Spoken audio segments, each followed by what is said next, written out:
About 6 months ago, I decided to start a Barad-dur army. I began with the boss man himself, Sauron.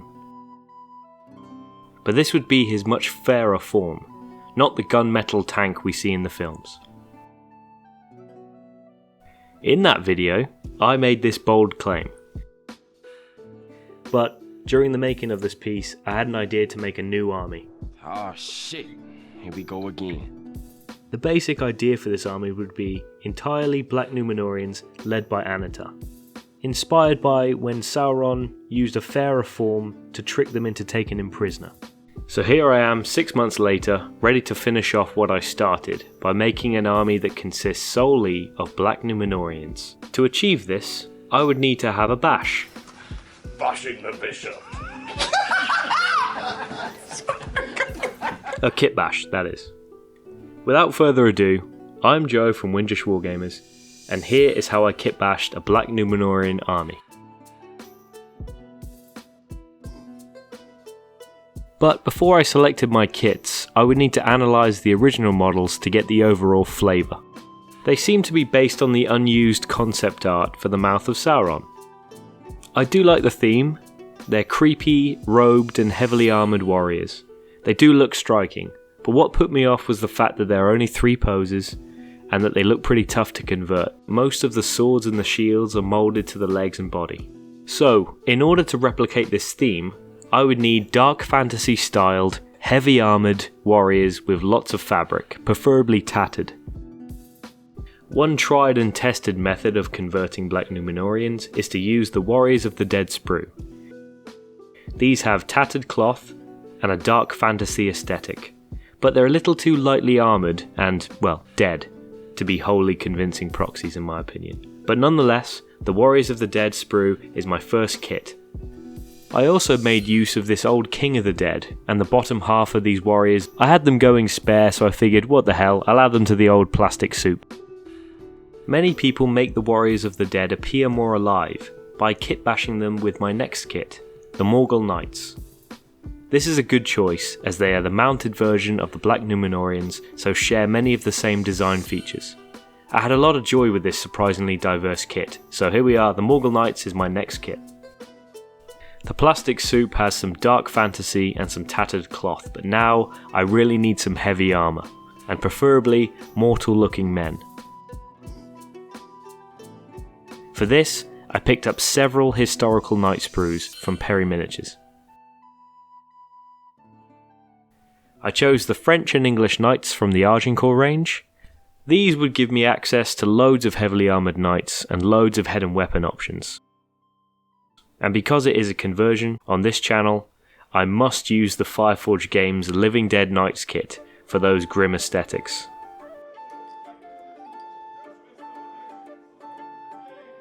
With the 5 kits assembled, the idea was to combine them to accentuate their strengths and minimise their weaknesses for proxying Black Numenoreans. Generally speaking, I needed to make the Army of the Dead less rotten and more armoured, and the historicals needed to be more fantastical. To get my beak wet, I thought I would make use of the bottom half of the Warriors of the Dead. To do this, I would need some suitable upper halves, so I decided to use the Morgul Knight sprue. I used my hobby saw to saw off the head, before I could saw off the legs at the waist. These fit together absolutely seamlessly. I finished off the look by giving them some historical heads from the Perry Miniatures line, and I used various weapons. Now, one thing you may notice throughout the video is there wasn't enough swords to go around. Fantasy seems to fetishize swords, but for the most part in history, they were essentially a backup weapon if you lost your main weapon. But I'm happy to use axes and hammers where required, even if I have to pay the extra points to do so.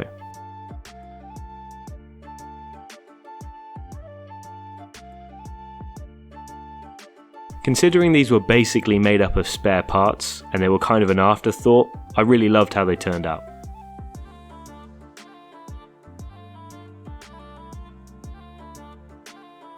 Next, I began work on the most numerous of the base miniatures, the Warriors of the Dead. One thing that jumped out to me immediately was the size difference between them and the historicals. The Warriors of the Dead are much bigger and broader than the Perry miniatures. This meant I couldn't be as liberal with the kit bashing as perhaps I wanted to be at the start. For example, unless the heads were completely unhelmeted, showing their rotting flesh beneath, I opted to keep them on and managed to cover up the Skeletor heads. For this, I decided to use the visors from the Perry miniatures line. This would mean I could cover up the undead heads and make them more heavily armoured in the process. But the heads that were completely unhelmeted, I removed and replaced with historicals. Another alteration to give these warriors some more heavy armour was achieved by making use of the Perry Knight's arms. These would break up the silhouette of the very recognisable Warriors of the Dead, and also give them complete armour plating on the arms. You may notice that I tried to use as little green stuff as possible, resorting to things like press moulding, the helmets and the visors, and reserved any freehand sculpting for just covering up gaps. This is because I wanted this project to be as pure of a kit bash as I could possibly make it. The Warriors of the Dead turned out really cool. They're big, sinister, imposing. They seem to be gliding across the plains of Gorgoroth. Perfect for Black Numenoreans. Next up on the chopping block, or the guillotine, is the French Agincourt Foot Knights. These are very heavily armoured, fully kitted out in full plate, and they have some flowing overshirts. But the challenge here was to make them look less pristine and much more fantastical. The fantastical element was achieved through the use of visors from the Morgul Knight sprue. This very simple modification gives a really dark fantasy aesthetic, with all the spiked edges and the long haunting profiles. After clipping the visors off of the sprue, you can see that they have a small plug on the inside. Because of how small the visor is, removing it would be a real pain and could ruin the detail by bending it. So instead, I decided to use it to my advantage. I started by making a small dent with a drawing pin. This would be my guiding hole. I then widened it with a drill bit. Once the hole was a few millimeters deep, I could fix the visor in place using sprue goo as a glue. The thick, partially dissolved sprue would fill any remaining space in the hole and give a really firm bond. The rest of the conversions were about trying to give them some fabric. For this, I used the spare Warriors of the Dead arms. That way I could have some tattered cloth and introduce some interesting textures like tunics and gambesons.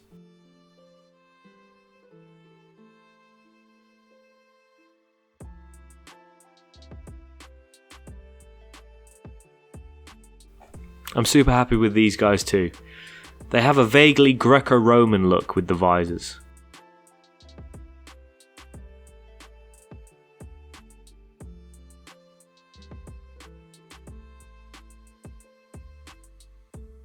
My last kit to bash was the English Knight sprue.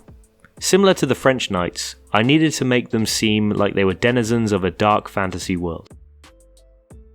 Heads of miniatures, and people for that matter, are often the focal point, so I knew it was crucial to nail the head and the rest would follow.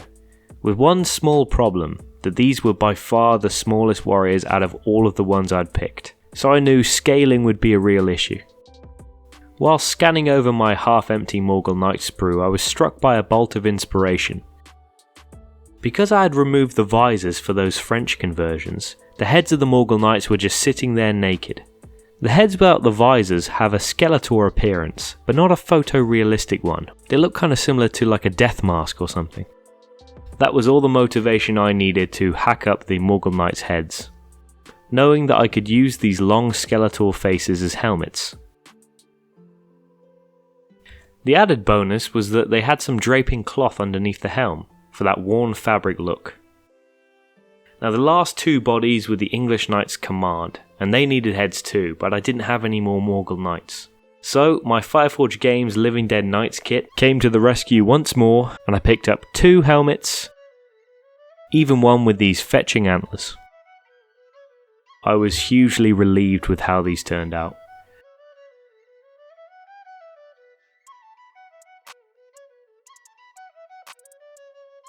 Could be the baggy sleeves, it could be the skull helmets, either way, something about these makes them look a little bit more like pirates. They could make good Black Numenoreans specifically for Corsairs of Umbar. They wouldn't look too out of place next to the pirates themselves.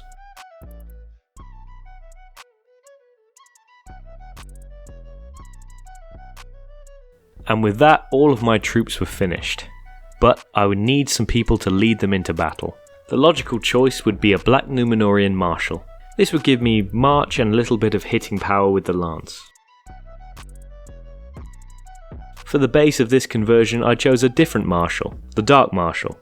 I barely play with this lad, and he's a hell of a sculpt to waste. He's so commanding, so cool, so intimidating. So the first thing I did was cut off his wobbly fine-cast sword and replace it with a much more sturdy plastic one.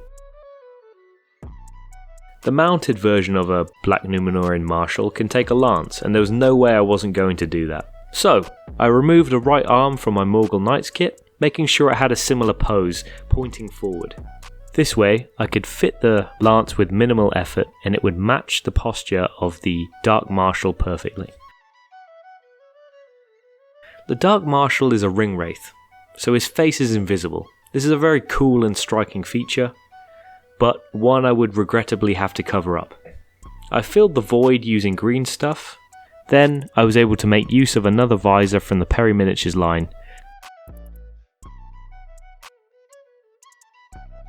With the spiked helmet and the build visor, he looks almost like a cockerel, but I quite like the sinister chicken man look. The beauty of this is I could use him as a Black Numenorean if I took a ring wraith as my second hero. Either way, he was finally going to see action, and this cool pose would be found on the tabletop once more.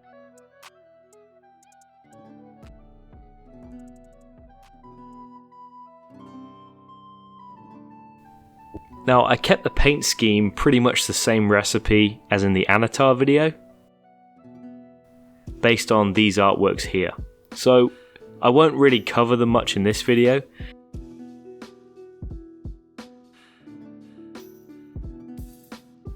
I'm really happy with the overall look of this army. Even though they all look a little bit different, I think the themes are consistent, and hopefully they're going to look really decent on the tabletop.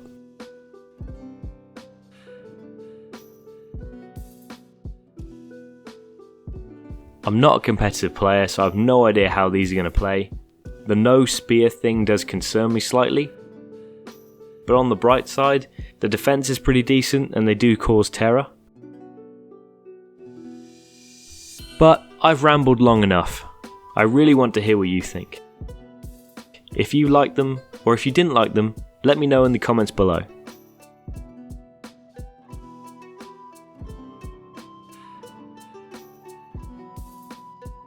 And if you did like them, please leave a like and tell me which one of your conversions was your favourite.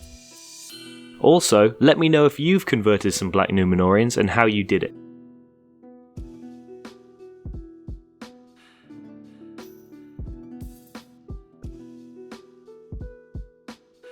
At the time of recording, we're just under 900 subs, and I would really love to make it to 1,000 by the end of the year.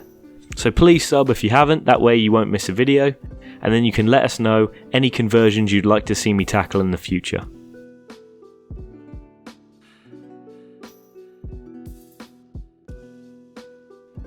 Thank you very much for watching. I've been Joe from Windish Wargamers. I'll catch you in the next one.